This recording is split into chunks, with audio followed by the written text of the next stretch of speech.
everyone, it's Chris here with my February wrap-up. I did not read a lot of books in February. I was sick for a couple of weeks. I'm actually still sick now. Pretty towards the end into right now. I'm still feeling, I feel like I'm better, but I still feel like I'm kind of sick. It's weird.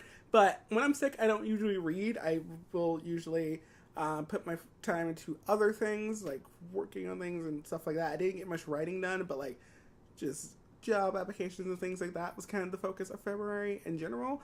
So I didn't read a lot, but there are some things that I did finish, and I will be talking about those in this wrap up really quickly. So let's just get into it. Shades of A by Tab A. Kempton. I don't know if I finished that this month, but according to Goodreads, I did. I thought I finished it last month, but this says I finished it February 1st, so okay.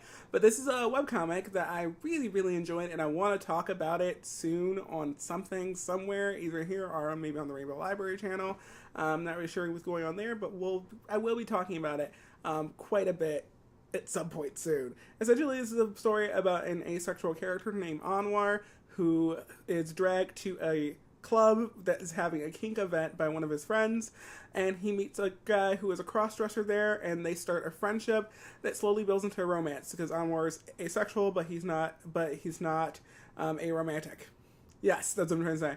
And I really enjoyed this. I really enjoyed the two characters. I really enjoyed the building of their friendship into this relationship where they cared about each other. I really liked the way that they communicate it, because obviously they need very different things. Anwar is asexual. The character he falls for, Chris or Vixen, has some kink things that he likes to do, and they are able to communicate and come up with these compromises, and just it's a really strong and well done relationship, and I think that's why I loved it so much.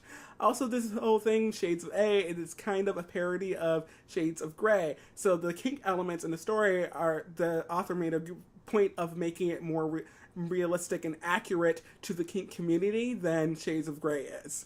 And I really like that as well. In the little comment sections on the things at the bottom, the author would tell you about things that Shades of Grey had wrong when it came to the kink community.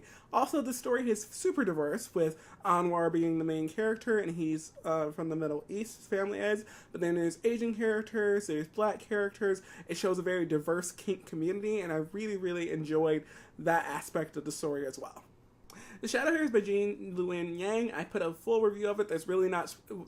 I put a full spoiler-free review of it up on my channel recently, so I'm just going to link to that down below. Essentially, I'll just give you some bases of it. It's a story about... it's basically like the newest version of the first Asian American superhero, which was the Green Turtle, and it's about the new version of that comic character, whose story is his like origins, superhero origins, are very rooted in Asian culture, and I really loved the arc of the story. I really like the character. I really like the character's hero journey. There's really a lot of funny parts to it, and I just really enjoyed it a lot. But I talk about it more in my video, so I'll just have a link to that video down below in the description box. Okay. Runaways Volume 2. I still love all these characters. They are precious and should be protected. Actually, can't say that. I feel like Nico Minoura, I love her in A-Force, but as the series is going on, I'm really realizing she is like one of my least favorite parts of the Runaways. She's dealing with a lot of stuff, and I really understand her character on that point, but it's just a struggle with her sometimes in the story. But I did really enjoy this volume.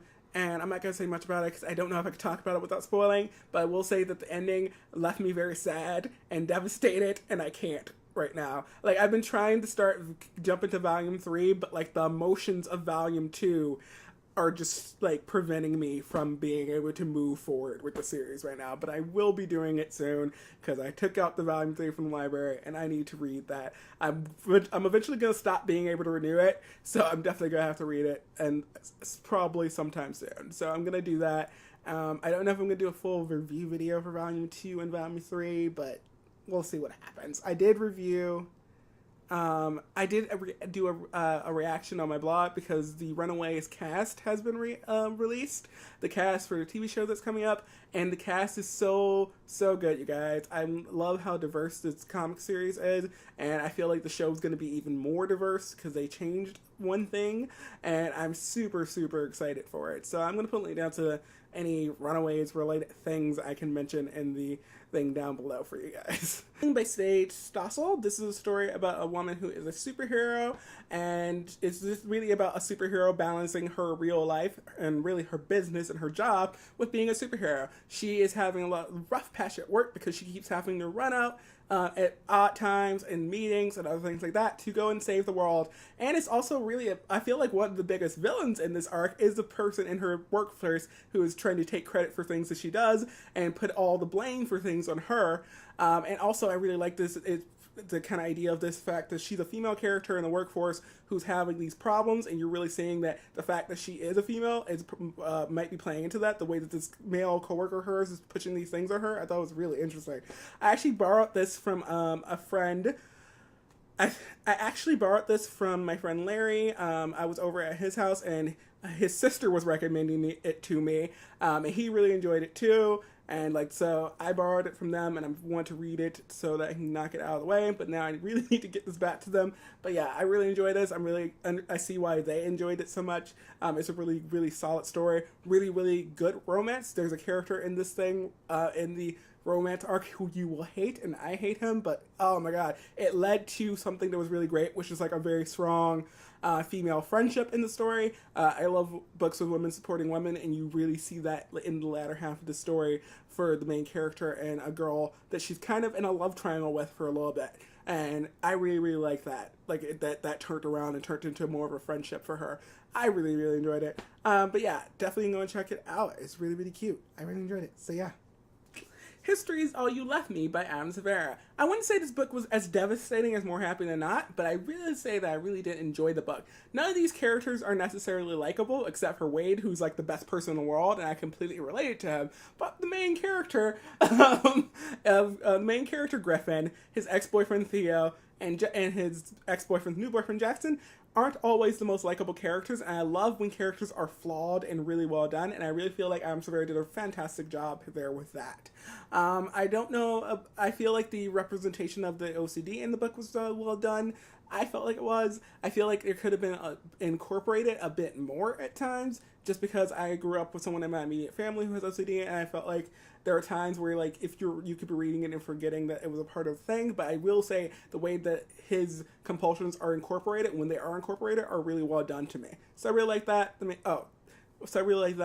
And yeah, this is a story a lot about grief and grieving, and how these three characters are grieving the Theo's death, and sometimes they're not making the best decisions, sometimes they're not grieving in the best way, but I think that was so realistic and really valid for the characters, and just, it seemed realistic to me, because sometimes people don't grieve in this best way. Sometimes people make really horrible decisions, even when they're not grieving. Even in the past chapters, there's sometimes where people are making really bad decisions. I really enjoyed this. I read it for the Rainbow Library. I will have a review up, and when it is, I'll have a link down below, but maybe I'll just mention it in like a video or something too.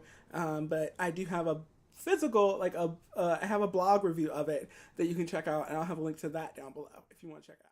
This also was the book for World of Words Book Club, and I have a link down to that discussion video for that as well, because there was a discussion video on it done by three of the people who had the World of Words Book Club. So I'll have a link to that video down below, because I'm pretty sure that's available if I can find it. I'll put a link to it. If I don't put a link to it, and I'll put a link to anything I said right now, just remind me to put a link to it, because I'm a mess and I do forget things like this. Just remind me.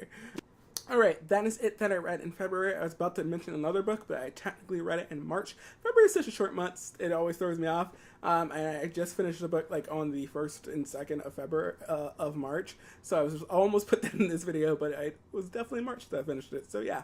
But yeah, I enjoyed a lot of those books. I don't think I rated anything less than a 3-star from that set, which is great. And the things I did rate 3 stars, if I rated anything 3-star, was like a high 3. Really, like 3.5 going up. So that was really good. It was a good reading month for me, even though I didn't read a lot. So yeah, I don't really know what I'm going to be reading for March, but I do know I will probably be reading The Princess Diaries by Carrie Fisher. I finally got it from the library. Oh, it's been on hold for a long time, but I have it. And I definitely will be reading Danced Close by Annabeth Albert. It is an Emma romance that's coming out on March 14th. I have an arc of it from NetGalley, and I hopefully will finish it before the book comes out.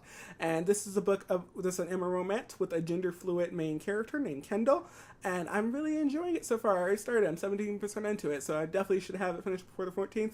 And yeah, so I'm reading that, and I'll definitely be reading Carrie Fisher's book. Other than that, I really don't know, so definitely no big TBR or anything like that, but yeah, that's going to be it for this video. I hope you all enjoyed it. Tell me what some of the books that you read in the last month are. If you have books that you're definitely excited about reading this month, you should let me know about those too. And I will see you all in my next video. Bye.